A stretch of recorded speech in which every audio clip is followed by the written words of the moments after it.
Mesdames et messieurs, fidèles internautes, bonjour et merci de rester sur AT Communication pour plus de visions professionnelles. Bienvenue dans Newsday à l'international. Les grands titres: investiture au Sénégal, introduction de l'enseignement sur le pétrole et gaz au Niger et construction d'une usine de textiles au Burkina Faso. Vous suivez Newsday. Sénégal, investiture de Bassirou Diomaye Faye. Macky Sall prépare une surprise. Dans les coulisses de l'organisation de la cérémonie d'investiture de Bassirou Diomaye Faye, on évoque une surprise. Macky Sall veut mettre les petits plats dans les grands pour marquer positivement l'entrée en fonction de son successeur.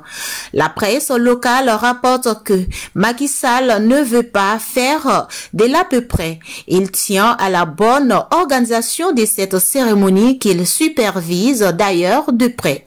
Des sources médiatiques, le président Sall envisagerait la présence d'un invité surprise pour rehausser la cérémonie d'investiture de Bassirou Diomaye Faye. Par ailleurs, les représentants des pays membres de la Communauté économique des États de l'Afrique de l'Ouest, CEDEAO, sont attendus à la cérémonie. On apprend que Mohamed Ould El Ghazouani, le président de la Mauritanie, est également invité à la prestation des serments de Bassirou Diomaye Faye.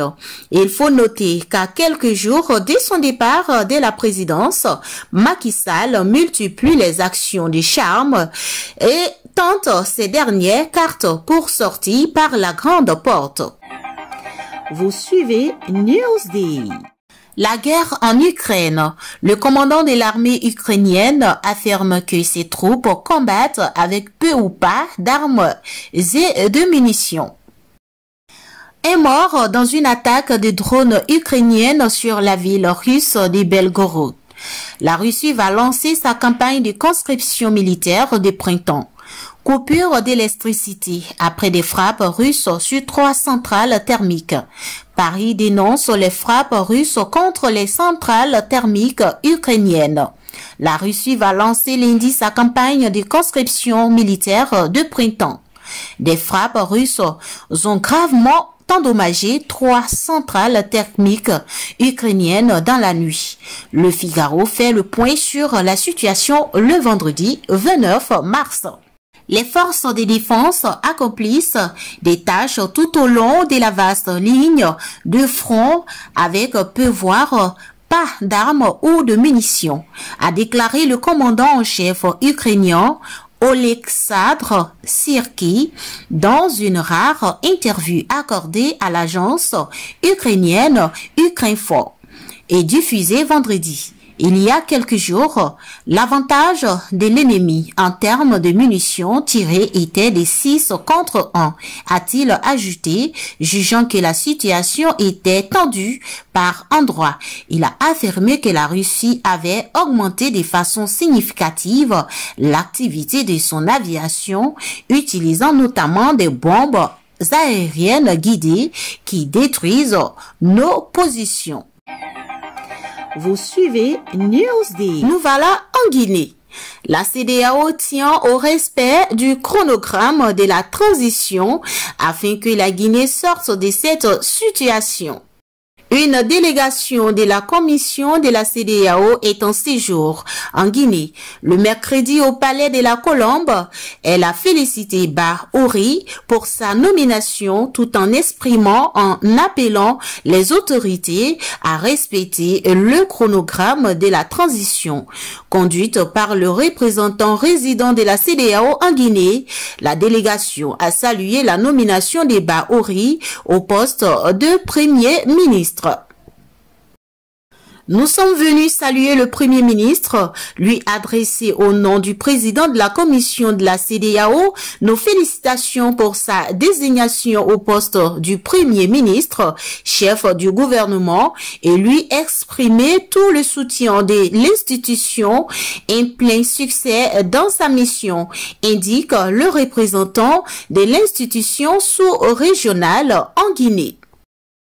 Luis Blaise Akrabrou rappelle que la Guinée est un membre fondateur de la CEDEAO, donc tout ce qui concerne la Guinée concerne la CEDEAO.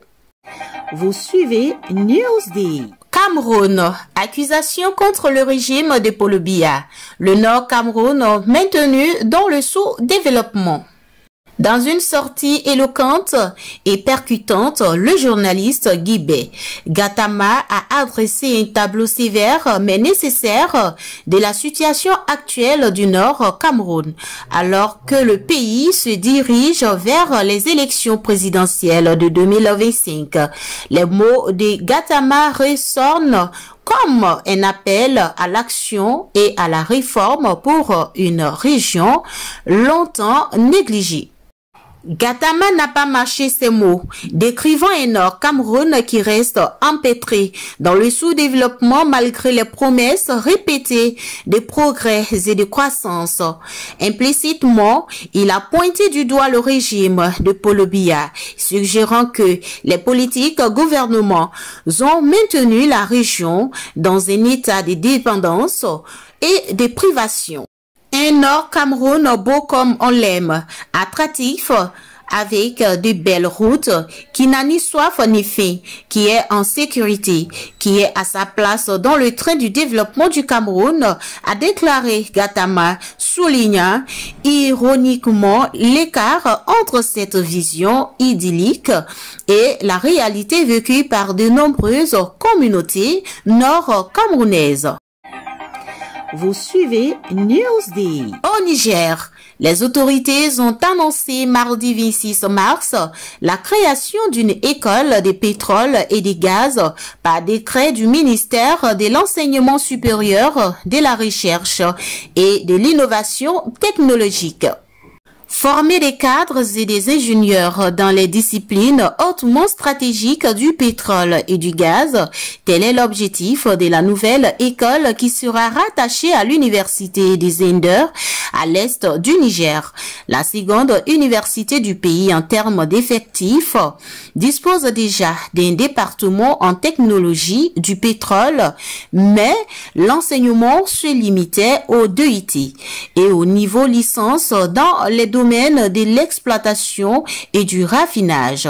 La nouvelle école fournira en plus des apprentissages sur toute la chaîne de production du pétrole, tout niveau confondu, licence, master et des diplômes d'ingénieurs et des études pour les sociétés pétrolières. Le décret gouvernemental se formule par contre aucune date pour le démarrage des enseignements, mais le choix porté sur Zender n'est pas anodin. La ville est située à une 50aine de kilomètres du site de la société de raffinage du pays et à bonne distance du bloc pétrolier d'Agadem, site d'extraction du pétrole brut congelé par la China National Petroleum Corporation. Vous suivez Newsday. Au Burkina Faso, Ibrahim Traoré sur le point de poser la première pierre d'une usine. Le complexe industriel Hirotex Burkina, annoncé par le président de la transition, le capitaine Ibrahim Traoré, est sur le point de voir le jour.